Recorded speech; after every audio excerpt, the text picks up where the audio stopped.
You were talking about it was 20 years that you dealt with some guilt and all of that associated with it, but talk to us a little bit about the downside of not choosing life. What kind of scars, what kind of difficulty are we bearing as individuals involved or families involved in this type of thing? Just give us some insight if you could, please. Well, I was extremely angry with the people who failed to support me. I was not able to forgive when it would have been appropriate to forgive and would have freed me from that experience. I poured myself into my career with a vengeance because, after all, what had it cost me? But then, because I had that abortion 3 months into meeting my goal of starting a radio career in Minneapolis and St. Paul. I was on the air continuously there for over 30 years. I was like part of the cultural landscape. You just couldn't escape me.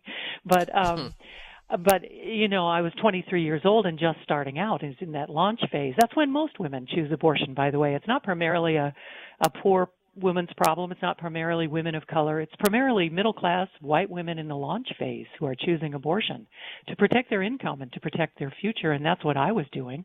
I was a poster child for that. So and as I advanced in that career, I had no peace. Unless the Lord builds the house, those who build it labor in vain. With every bit of success, with every bit of advancement, a guilty conscience would tell me that I didn't deserve it and I shouldn't enjoy it. And I was terrified that people would find out what I had done once I did become a Christian in my late 30s. I had children. I married and had children. That marriage had no chance. Christ was not at the center of it. But I was not healed. I was working out all my issues, trying to within this marriage that was crippled by lack of faith. Abortion, it definitely impacted my parenting. I became very overprotective of my firstborn, and it was very difficult for me to bond with my children when they were young. I didn't trust myself. I knew I had harmed my first child, my child that's in heaven now. And so all of these ways are, and there are many others. I mean, we have in the research a six-fold increase in suicide and suicidal gestures in Finland. And that research is pure because they have national health care and because the women there, there's no stigma and there's no disincentive to report as we have here in America.